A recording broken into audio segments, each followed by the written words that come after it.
All right, good morning. This is Dan in Michigan, from Michigan again.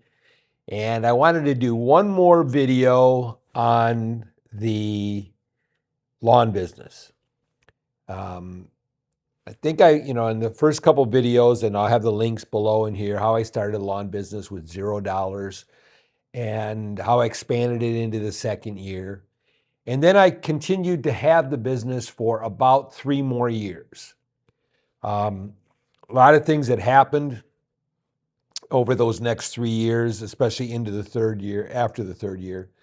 My mom, who had had cancer 4 years, right about the time I started the lawn business, just a little bit after that, we thought beat it. However, it came back and metastasized, and we knew that I knew I'd be losing her. Lost her in May of that year. So decided, you know what? I have been working this business. And then in year 3 of the lawn company business, I went back to a business I'd had for almost 30 years, running sales crews for newspapers. I'd kind of gotten away from it, went into that job that I talked about, and then did the lawn company. And I just knew that I could expand that business again, and that would help me. So my third year of the lawn business, what I did is I decided to scale down. So I was up to about 80 customers, lost a few over that year, and I scaled it down to, I was between 50 and 55 customers. I think it was 55 customers I kept. And the reason I did that is because my sales crew business, I ran a sales crew business for almost 30 years for newspapers. It's kind of how I got the idea of how to find customers for the lawn business. Is we would pick up teenagers from their home, which we recruited by putting out flyers, which if you go back to the other videos, you'll see about that.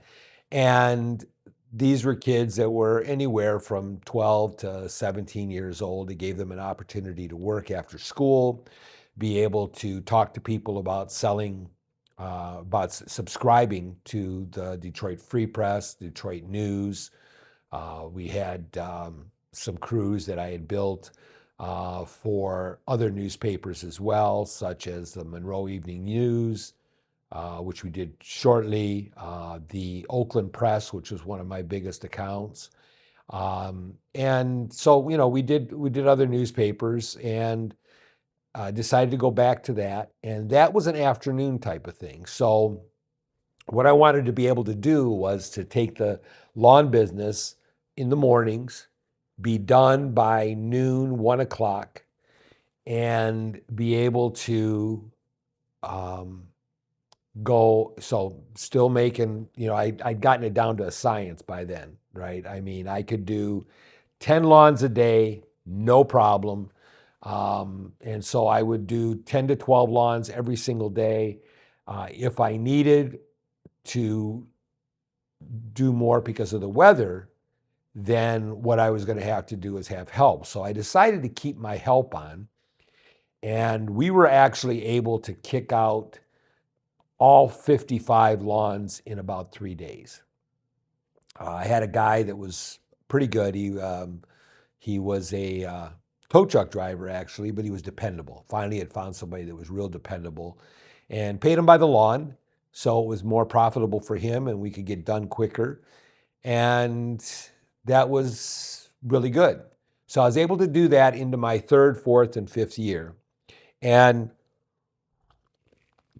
the nice thing about that was that now I freed my time up to go into building my other business again, which was from typically get started about 2 o'clock and work till about 9 o'clock at night. So I needed a little time to get a nap in between, which I did.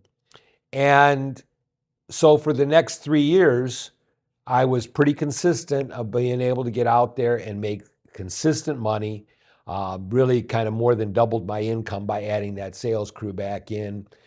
But if you had started a lawn business and you just duplicate each year what we did from the first year, you could definitely have added additional crews on.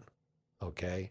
One crew can easily, in residential, obviously, if you're doing it as a full-time business and you want to make it a good seasonal business where, basically you could have the winter off if you just had one of your crews handling the snow kind of stuff.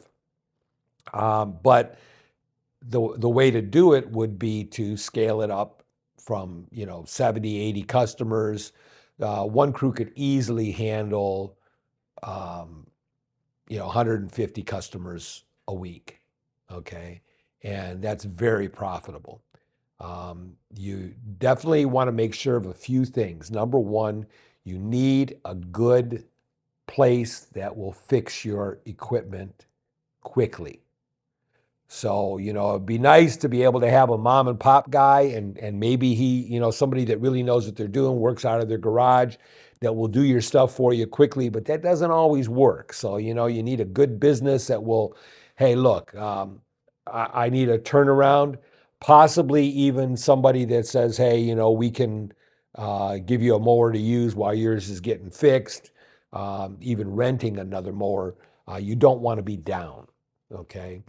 And the reason going back real quick, the reason I decided to keep that one guy on rather than doing the lawns myself, because I could easily do 55 lawns a week by myself. But if the weather got bad and you had 2 or 3 days where you couldn't cut, it's kind of difficult to catch back up, especially having my other business. So I couldn't go longer during the day. So these are things you got to think about. Definitely have a good place that will have the supplies that you need for your mowers. Like I said, I had Skag mowers, but I'll tell you another great one is Exmark. They are very good quality mowers. There's probably some other ones that out there, but those are the two that I looked at and I saw the most, and I talked to other guys that did lawns about it, and that was real good. So being able to have somebody that's good for that, making sure that you take a little time each day to check out your equipment. Look for loose things, look for, make sure everything's greased if you are greasing them like I was. Learn how to sharpen blades yourself because it's fairly quick if you do it. And get a good jack for your mower. Something you can just pop that mower up real quick and have the right tools to get blades off and stuff. Things like changing the oil definitely can be something you can do on your own. Again, is it worth your time? Do you want to just have somebody else do it?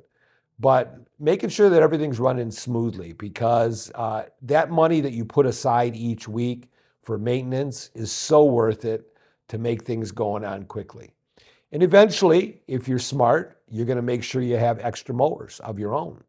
You're gonna pick up and not just have one mower to go out there and do it. You're going to have 2 or 3 so that if you are able to, if you have a mower go down, now you've got equipment. So that's why it's really important to, when you're starting this business, don't think, man, I'm making all this money.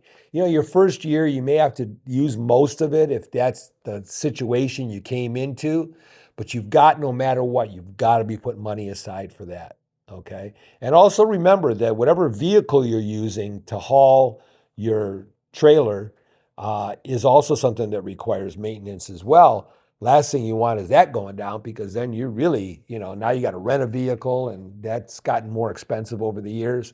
So just these little things that you got to kind of plan. And what's so nice is, I hadn't even thought about this till just now, is you can go on to ChatGPT or whatever and say, hey, listen, this is what I'm doing.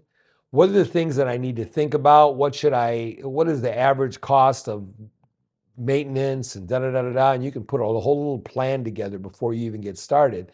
But don't overthink stuff. Just get started, man.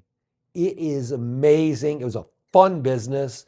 The only negative for me, and let's see, 43 years old when I started.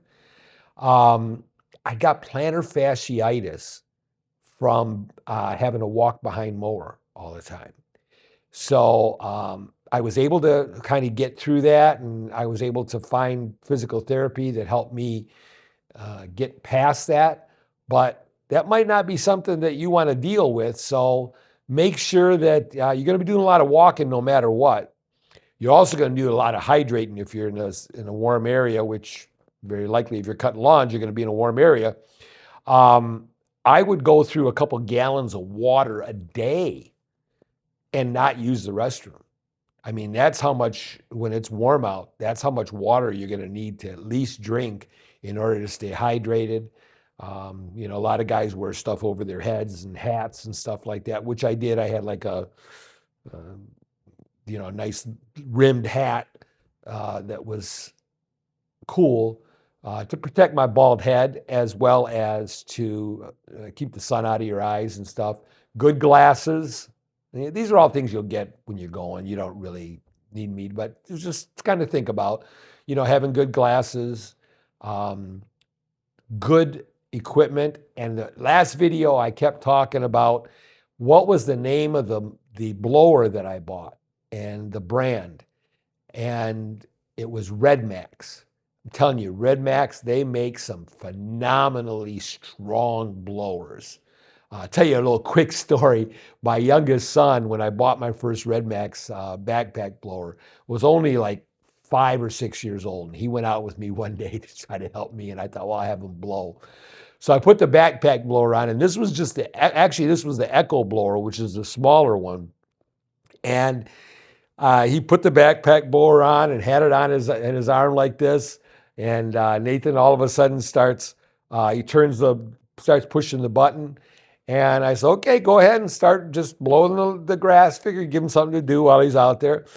And it started turning him around. And he just kept going around. He couldn't stop. And the more he pushed the button to get the power going, the more he started going around in a circle, which was so funny. But I was able to get over there and stop him before he falls. So I had to put it on a low blowing so that it wouldn't turn him around. It was just hilarious. But good backpack blowers. Like I said, Red Max, they make a great one. Echo and Red Max make both great edgers, stick edgers, weed whackers. They were all good quality stuff. Try to buy stuff in bulk as you go along. These are all little good things that, like string for your weed whacker, right? Blades, have, good amount of blades available. Have things organized. Don't just throw stuff. I see some guys, man, they just throw stuff in the back of their vehicles and then it's time to find stuff. If you're doing a lot of lawns in an area, even if you're not, if you've got your equipment sitting out on your trailer, make sure you have locks on them. We had a guy, one of the guys I knew that was out there, he had his stuff out on his trailer, and you have these sticks that come up, and the weed whacker and the trimmer and the blade, the edger were on there. And a guy in a garbage truck came along and popped those off of there, threw them in the back of their garbage truck. Nobody even knew. But fortunately, one of the neighbors saw what happened, and he was able to get it back. But, those are expensive equipment, right? This is 25 years ago. I don't know how much they cost now, but a weed whacker, edger, and the stick edger, they were $300-400 for a good one. Okay, so you want something good, and that's another thing, making sure that you use the right amount of oil and mixes and having your gas for your equipment and stuff. So a lot of little things that you have to work, but you kind of learn a lot of that as you go along. Anyway, getting to the point, my 5th year, I decided I was no longer going to do it. My other business had really taken off again. And the other main reason was my mom had got cancer, and she only lived another couple months after that. And I thought, my youngest son at the time was only between 7 and 12 years old. And I had been working my butt off morning and night and really not being able to spend a lot of time. Sundays, that was basically it with my kids and my wife. And it wasn't a good thing. And so I decided to give that up so that I could have more time with my family during the day. And what I ended up doing was tried to sell it to a guy that was working for me.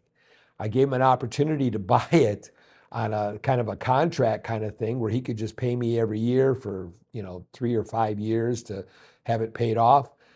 He didn't want it. I'm like, oh man, all right. He said, but I got a friend. He's a fireman. He owns a lawn business. He's got several, and he's trying to buy up smaller ones so that he can have more business. And so I talked to the guy and, was able to sell the business at a decent profit. And that was really nice. And then just kind of moved on from there. And so that's, another thing that you can do. But obviously, if it's something that you're thinking about doing, if you're a young guy, even if you're a kid in high school, you could start doing this. Okay. You don't have to start with a full load, but you can have it where you can do a couple nights a week and then on the weekend and build a strong business. One of the guys that used to work for me on my sales crew did start a business like that. And he had 3 crews of 150, doing 150 lawns a week and plus some commercial accounts, and was doing really well. I haven't talked to him in a long time, but he's probably in his 40s now and doing really well. I think he was even thinking about selling it, and he was doing so good. So just wanted to say, hey, look, whatever works for you is great, but you need to, by your second year, you should be really thinking, your first year if you can, but by your second year, you should be thinking, how can I maximize everything? How can I maximize doing the bush trimming, the snow blowing, if you're doing that, and really you don't even have to get into the snow blowing. If you can partner with somebody, take a look at that and you go, all right, I'm doing my lawn business during the year. And I know a guy that's all he does is snow blowing. You don't want somebody that does a lawn business too, because you don't want them trying to steal your customers, and hopefully that wouldn't happen. But if somebody that just does snow, you say, hey, listen, I've got a guy that does this, and you get a quote from them and go ahead and have them do that. Now you got the winters off because you've made a good amount of money during the summer, and you can enjoy the winter, which is probably a smart way to do it, where you can go somewhere warm and enjoy the winter. Or if you like the cold, like we do, just go snowshoeing or cross-country skiing or whatever like that. But great business, great opportunity. I still think that, obviously more and more lawns are available as more and more homes get built in the United States. I did smaller lawns, but you don't have to do smaller lawns. You can do larger lawns, which pay more. And a lot of the homes today and a lot of subdivisions and areas don't have any fences. So maybe you're doing 2 or 3 or 4 lawns in a row right next to each other, and you're just going boom, right on to the next one, right? And so it's really nice to have those kind of things to be thinking about as well.